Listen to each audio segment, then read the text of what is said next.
out to the store to get stamped when you can have them printed right at home for your convenience. Also brought to you by Chime, the award-winning app and debit card that can save you money today. Let's say R.I.P. Catherine O'Hara, and this is a Catherine O'Hara movie.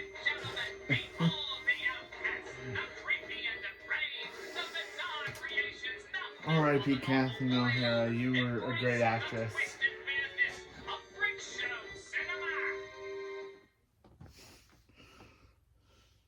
We've all seen that movie that was so popular, every film for a while tries to copy it. After the MCU was a hit, suddenly cinematic verses were everywhere. After Star Wars, there were a ton of clones, some better than the real clones. And believe it or not, there was a time when every movie was trying to be Beetlejuice. Granted, some of these films were stories before this movie came out, but it's clear Beetlejuice had an influence on their productions. They're supernatural comedies with a dark edge involving monsters or ghosts, and usually have a comedic talent who's not the main character, but often steals the show with an over-the-top performance. Surprisingly, though, Beetlejuice is tougher to clarify than that. Yes, the story seems straightforward. A couple dies and becomes ghosts in their own house while new residents move in, and they hire an exorcist for the living to try and get rid of them. But the way the film is executed presents a lot of contradictions that, frankly, shouldn't work. The world is very detailed, except when it's very vague. It follows a lot of its rules, except when it doesn't. The effects are mind-blowing, except when they're cheap. It has childlike imagery, but it's definitely not for kids. Sometimes the dumbest characters are smart, and the smartest characters are dumb. And it's a film about death, depression, and surviving after you fail to survive, yet it's also kind of about nothing. Even the name is a contradiction. He's the title character, yet he's the main player that arguably gets the least amount of screen time. Heck, the film couldn't even agree how to spell his name. In most movies, these would be problems, but with the energetic and bizarre direction of Tim Burton, who only directed one film prior, they helped this movie stand as one of a kind. Nowadays, you will look back on this and immediately recognize Burton's style, but back then, even he wasn't entirely familiar with his style yet. Pee-wee's Big Adventure has elements of his unique look, but it's not swimming in it like this film is. Yes, he clearly combines a lot of styles that have come before him, but the way he combines them makes for a look that we all identify with his name. It was the first time in a motion picture he gave us the visuals we would always associate with him, but ironically the film had a lot of freedom yet a ton of pressure at the same time. The studio didn't fully understand what this was or what it was going to be. So while it did have a decent budget of $15 million, it wasn't on par with what other supernatural comedies had back then. Like Ghostbusters had double that. Because of this, the studio would panic and make recommendations that didn't really follow the film's tone. Instead of singing Deo at the dinner table dance, they recommended a more modern song at the time. Instead of the title Beetlejuice, they wanted something simpler like Ghost House and the apparently anonymous haunted house story 39480. Doesn't get simpler than that. Burton at one point even threw up his hands and said, "Why don't you just call it Scared Sheetless?" And the studio actually considered it. To his credit, though, they did let Burton have the final word. And it really is his unique vision as a director and the charm of these actors that make this movie work. One of my favorite things at the time this movie Even if this movie has a pedophile. Played by Alec Baldwin and Gina Davis. Everyone seemed to weirdly love or hate these characters. Baldwin himself was annoyed at the lack of complexity they had, and some critics said they were too boring to be the leads. But not only are they clearly supposed to be the straight men of the film, but they're really likable straight men. They're simple, they're happy, you can tell they lived a nice life together, and you feel their chemistry. It's a great contrast to everything that comes up later. Like they took a vacation to get away from the complications and bureaucracy of life, only to find the afterlife is nothing but complications and bureaucracy. Roger Ebert actually gave this a negative review because he thought they were too likable and wanted to see a film just about them. I like that relationship between Gina Davis and Alec Baldwin. I thought it was going to be a goofy, silly comedy about this young married couple trying to fix up this crummy house. So it's pretty funny for all the strange imagery in this film. The one major split everybody had was on arguably the safest characters in the flick. Naturally, a traveling circus of character actors make up the rest of the cast, as they should. Hara, Jeffrey Jones, R.I.P. Catherine O'Hara. had all dabbled in comedy before and worked very naturally as an Let's say it again. R.I.P. Catherine O'Hara. You will be missed. Like Dick Cavett and Robert Goulet. Who are fine, but not in the movie long enough to justify them being there. Maybe the studio recommended them too. I don't know. You are a flake. You been a fling. If you insist on frightening people, do it with your sculpture. All the characters in the afterlife, of course, give performances as big as the effects they're covered in. Thanks, I've been feeling a little flat. Even side characters who get little to no screen time do a great job. Look at this lady trying to sell the house. I don't even know if her performance added up amounts to 2 minutes, but she creates a fully fleshed out character in that mere 2 minutes she has. What happened to the people who used to live here? They drowned. Yes, they were family. I was devastated. Here. But as you'd expect, the big scene stealer is Michael Keaton in the main role. I've seen The Exorcist about 167 times, and it keeps getting funnier every single time I see it. When I was a kid, I could not believe this was the same guy who played Batman. I've obviously seen him in many roles since and noticed how versatile he was, but back then, my 8-year-old mind could not comprehend this was the same person. Turn around and look behind you. I for you. This is another performance that easily could have backfired. A good example of this is Howie Mandel in one of the film's clones, Little Monsters.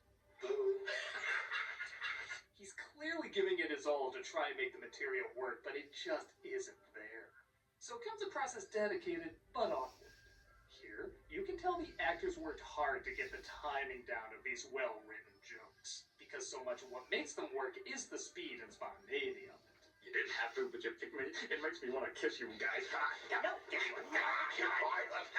I love how to win them over, Keaton is wearing Baldwin's clothes in between cuts just so he can say, We even shop at the same store. you'd easily miss that edit because they're throwing so much at you. My 2 favorite scenes are, of course, the scary face gag. Can you be scary? What do you think of this? You like it? Which was originally a backup joke in Pee-wee if it turned out they couldn't get the large Marge effect right. And also the throwing voice joke. Possession, got it. Learn to throw your voice, fool your friends, fun and party. I love this one because most directors would do a close-up of Davis's face talking with Keaton's voice so you wouldn't miss it. But Burton lets your eye wander to figure out the voice is coming from her. You see, Keaton isn't talking, so naturally you go to Baldwin. You see, he isn't talking, so then on a lark you go to Davis, who's finishing up saying her line just as you realize what's going on. It's only a 3-second joke, but it's staged perfectly among all the other fast-paced humor here. By the way, fun fact, this is the first time I ever heard the F word. Again, in a PG film at a time when PG actually meant you should have parental guidance. Nice fucking model! My grandma was visiting just after I watched this scene, and you guessed it, I greeted her by quoting that line and mimicking that action. All I can say is, I did not repeat that line or reenact that action ever again. In fact, I'm supposed to punish myself if I even mention it. I'll see you in a few minutes. I have a quarter to be in.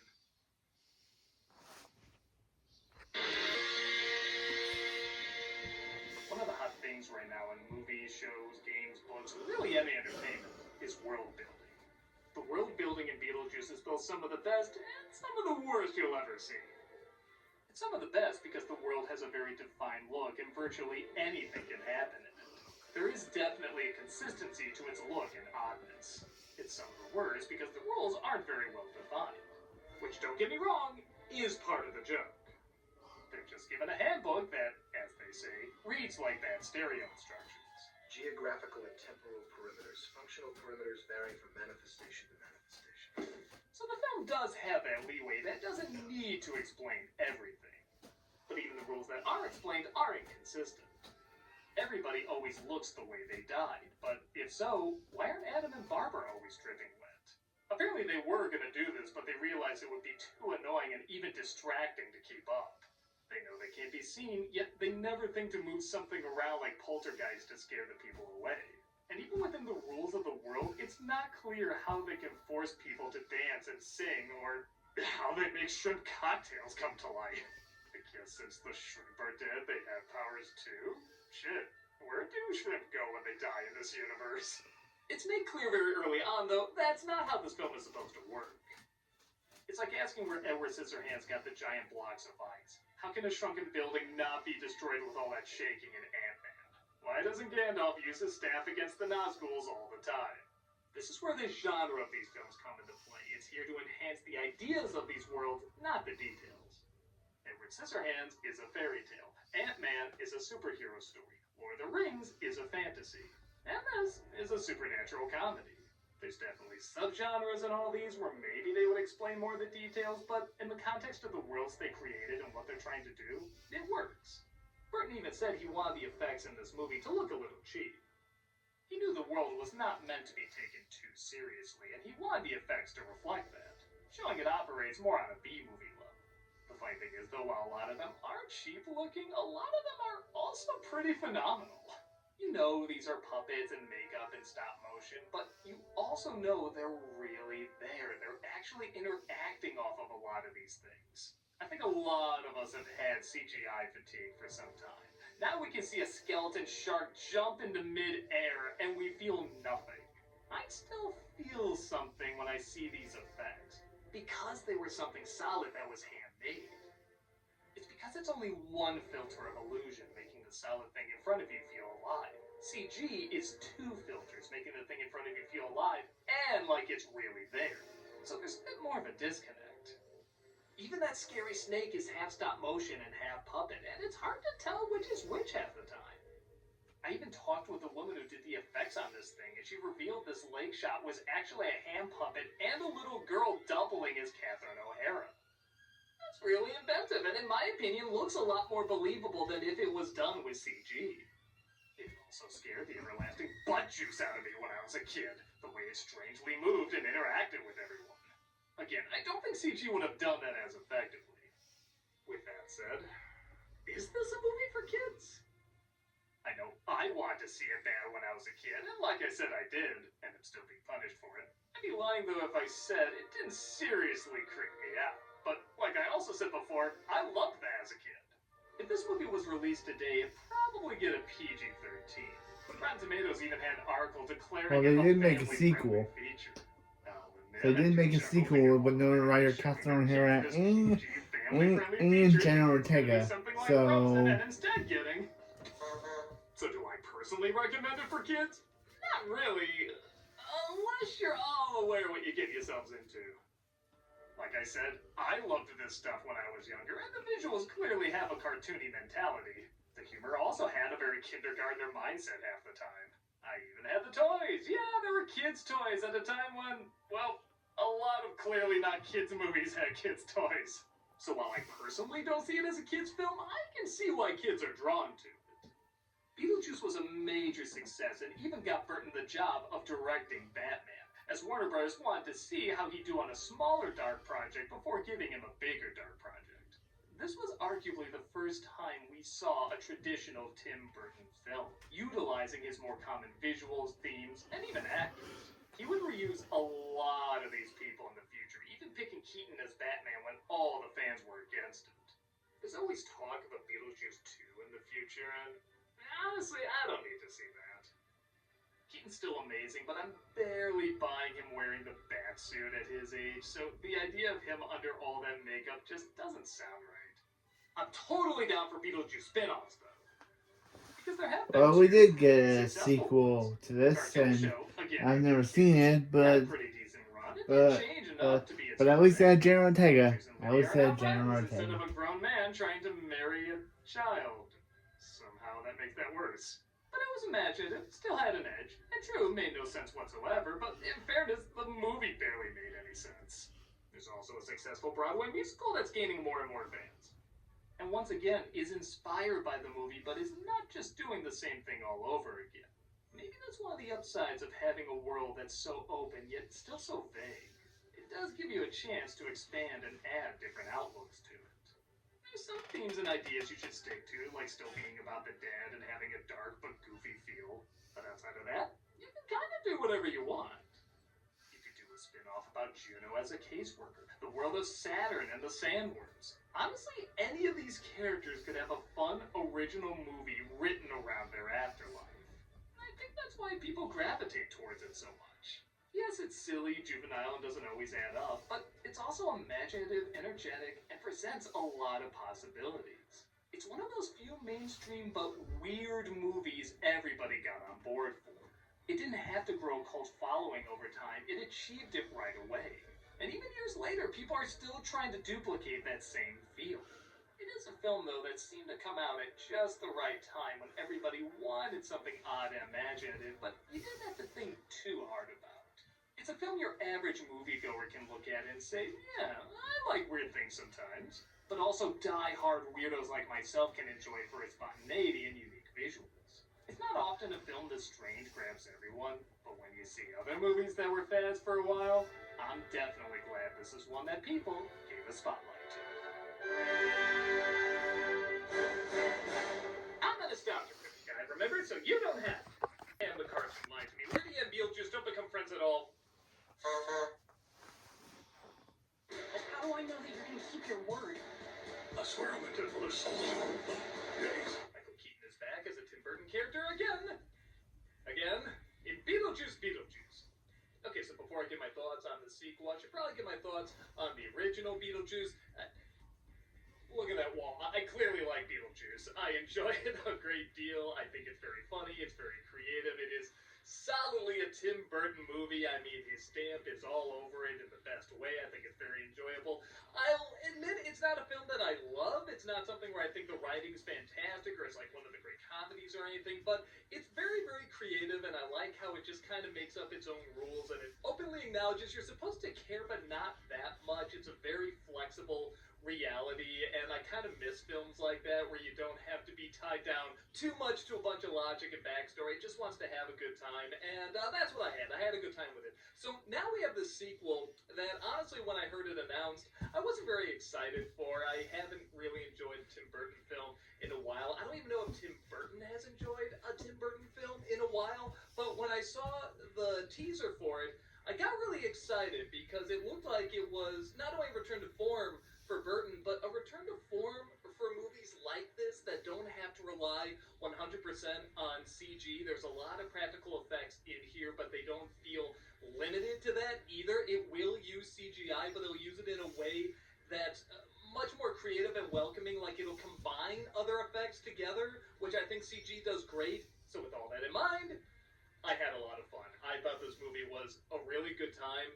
I don't think it's a movie that's going to win everybody over, though. That's not to say people that have seen the original aren't going to like this. I actually think the majority are. I think they're going to have a lot of fun with how silly and zany and over the top and unexpected and surreal the movie is.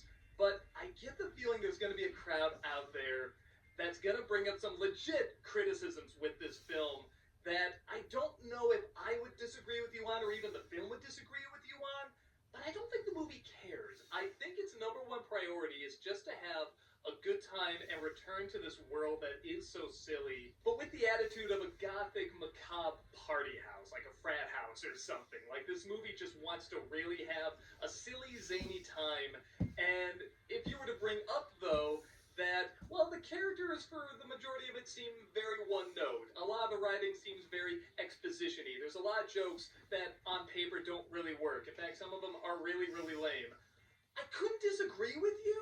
When I was a teenager, a trickster demon terrorized our entire family and tried to force me to marry him. Yeah, it turns out marriage laws in the underworld really loose. Through the first half of this movie, I was saying to myself, boy, I mean, this is surreal and fun, but I'm not really getting into the people that much, and I feel like there's moments where I'm supposed to, even though they're giving good performances, like all the actors are doing a great job. But like I said, they did feel very one-note. But then you kind of realize as it goes on, that might be intentional because there are so many characters and subplots to a point where I was even forgetting certain characters were in the movie. But then you get to about the halfway point. They introduce this surprise that I legit didn't see coming. And then another surprise within that surprise. And from that point on, the film is very, very high energy. Like, characters will constantly walk by, just miss each other, open one door, close while another one goes by, just missing each other like a farce. And it actually made it a little simpler to keep track of these people when you know, oh, that character's one thing is this one motivation, that character's one thing is this one motivation. Even if the motivations are kind of shaky, like, I'm not even sure why Beetlejuice is still going after Lydia in this. I don't know if he just thought that was his only way to get back to the living world. I'm not really sure. They don't explain it that well. I can't believe Grandpa's dead. Death is hard. Yeah, sometimes I think life is harder. Oh, this movie also wants to make it clear it does not like Jeffrey Jones. We'll find out bits of exposition like Lydia's mom is still alive. Oh yes, I tried to take over when your mother died. You know, Catherine O'Hara will say that. And she'll say, well, my mom's not dead. You know that. And I'm thinking to myself, Okay, well, I think we all just kind of assumed she was dead. What are you gonna do with that? And they don't do anything with it. There's just weird little moments like that that don't quite add up. But as it keeps going, it's almost kind of taking that first half saying, oh yeah, all that stuff you thought you were supposed to care about, forget about all that. You're just supposed to go along with the ride.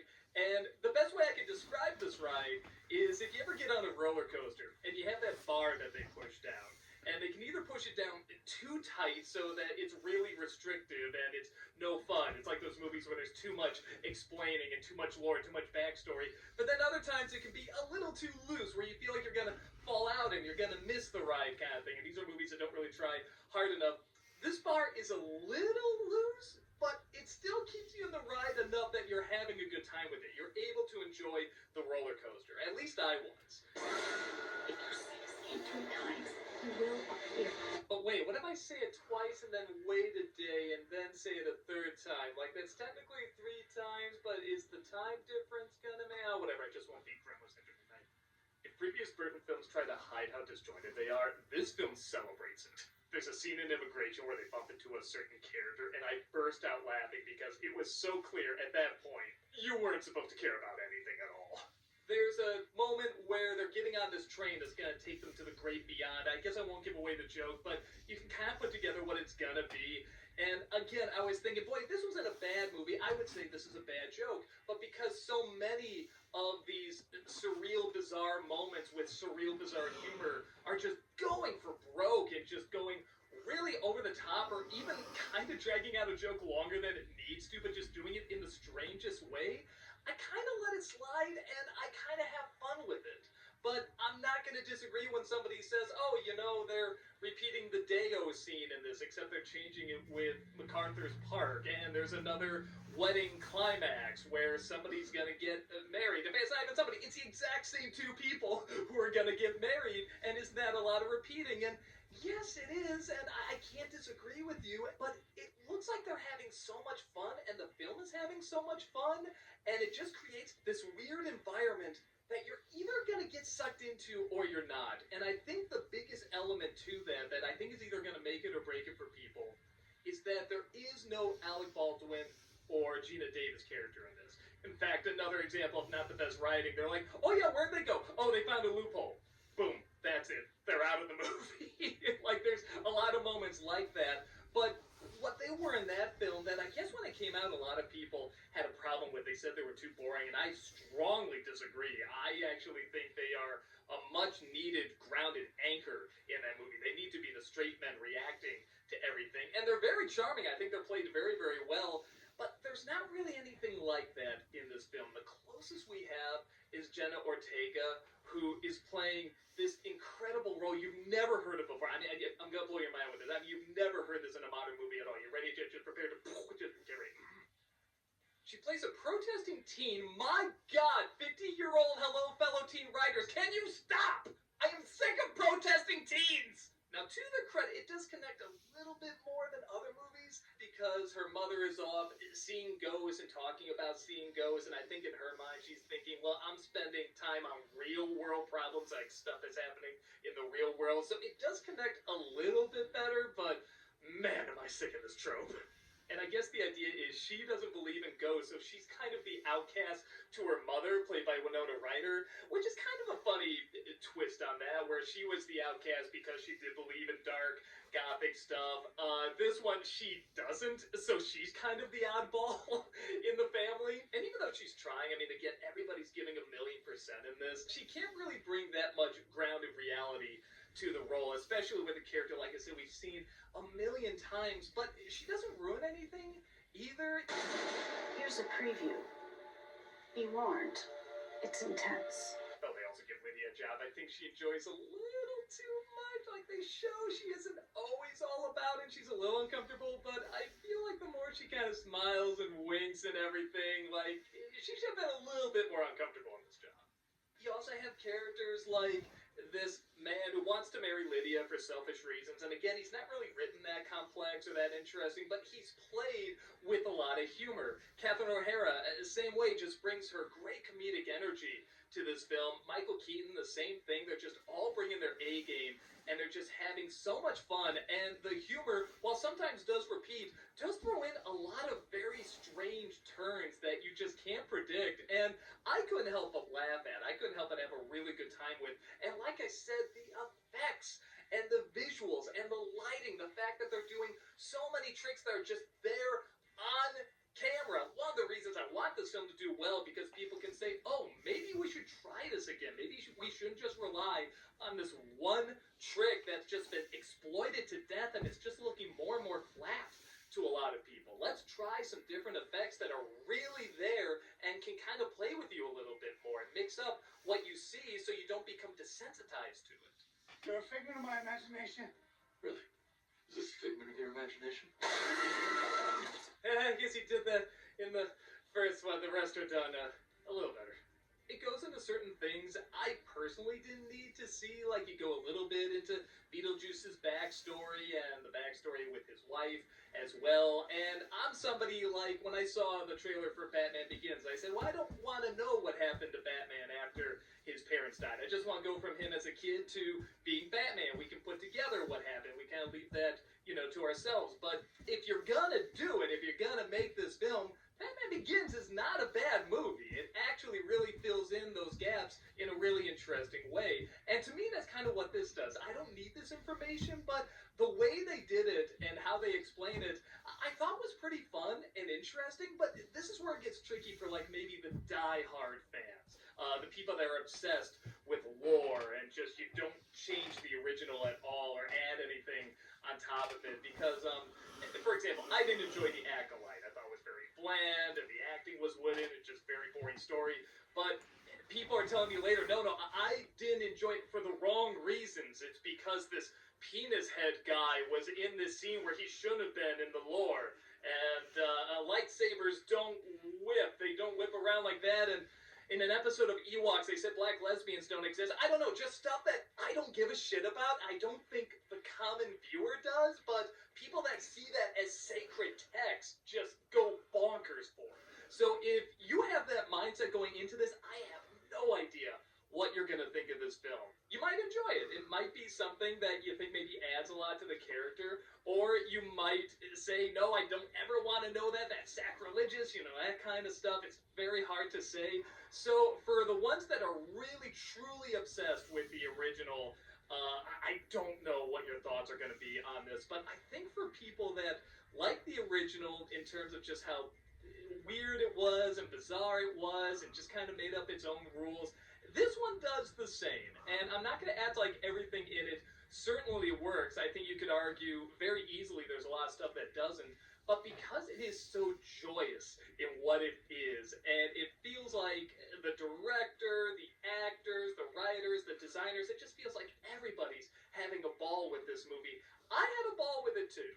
It's uneven, but at times that kind of helps it out because then it becomes more unexpected. You don't know what type of joke they're going to do or what direction they're going to turn. So there's just enough surprises in there, and I think it makes it clear, at least by the second half, you're not supposed to care that much. You're just supposed to care enough. And I did care enough for the jokes to work and this world to be very immersive and enjoyable and to really get into these funny performances. So I'm giving it 3 out of 4 nice fucking mouths.